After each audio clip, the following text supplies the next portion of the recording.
Hey, what's up, everybody? True Boxing here. Thank you for coming back to Get Hit with the Truth. Today we're doing a What's Next on Jesus Ramos, the Super Welterweight contender at 154, following his first career defeat, a controversial unanimous decision loss to Erickson Lubin on the Canelo versus Charlo pay-per-view undercard.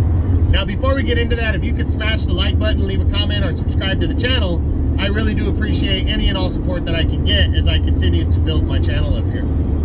So, you know, we go back to this fight, and if you watch the Erickson Lubin video, I was highly disappointed in this fight. I thought it was going to be kind of a swan song for one of the other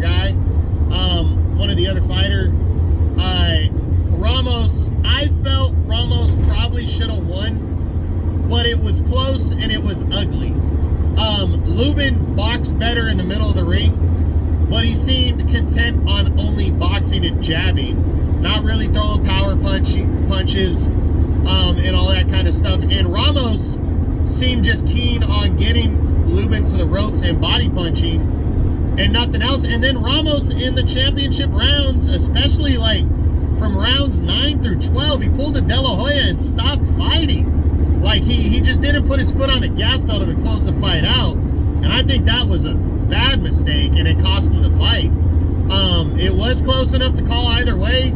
The guy I was watching a fight with, Duran the Man, we both had that fight even, you know, or we said it could be even halfway through.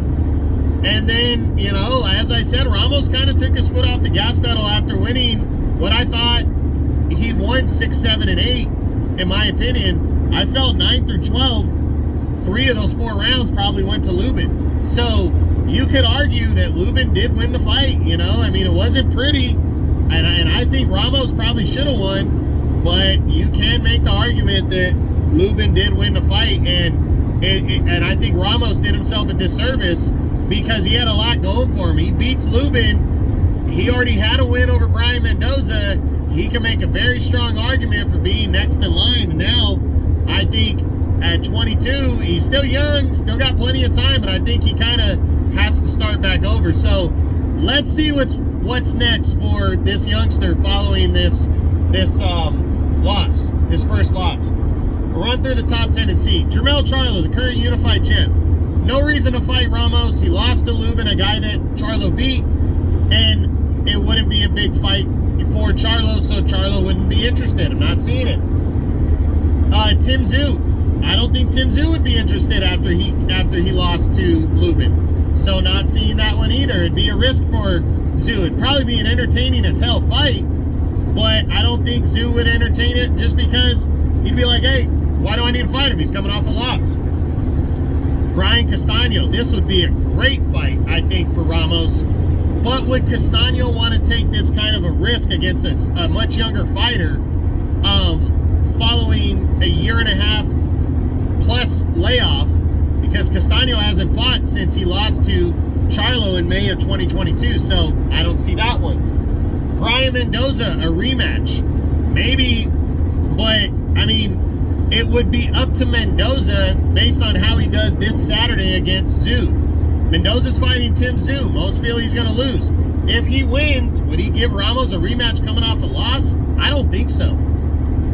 But would he give Ramos a rematch coming off, I said coming off a loss, I mean coming off a win. I don't think if he beats Tszyu, I don't think he would fight Ramos in a rematch. But if he loses to Tszyu, would he fight Ramos in a rematch and go for revenge?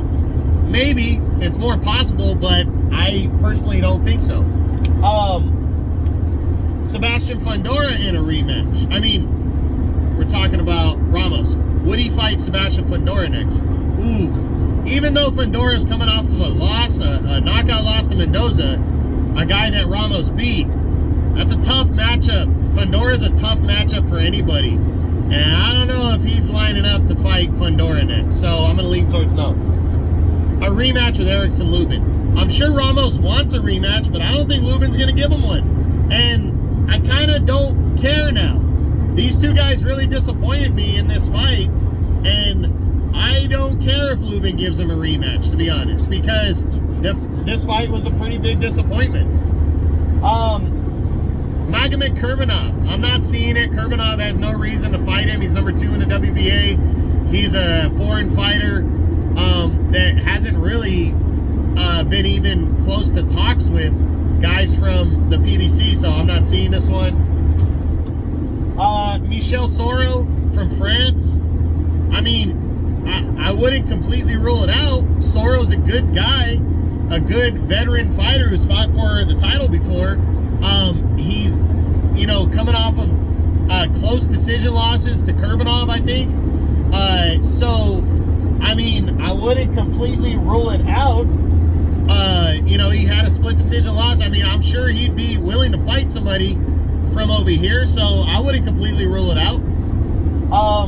Tony Harrison. I'm sure Ramos would want that fight, but I don't think Harrison would, coming off the loss to Tim Tszyu earlier this year. And then Danny Garcia, I don't see that fight either, because Danny's probably fighting Erislandy Lara at 155, and wouldn't make sense for him to fight a younger, bigger guy in Ramos. So, Ramos it's going to be a tough march back. I really think for Ramos, he's going to have to do what I said with Lubin. They're going to have to take the mandatory route and really earn their way back by fighting an eliminator. So, you know, the difference, though, is he has plenty of time to do that. I mean, Lubin does, too. He's only 27, 28 years old.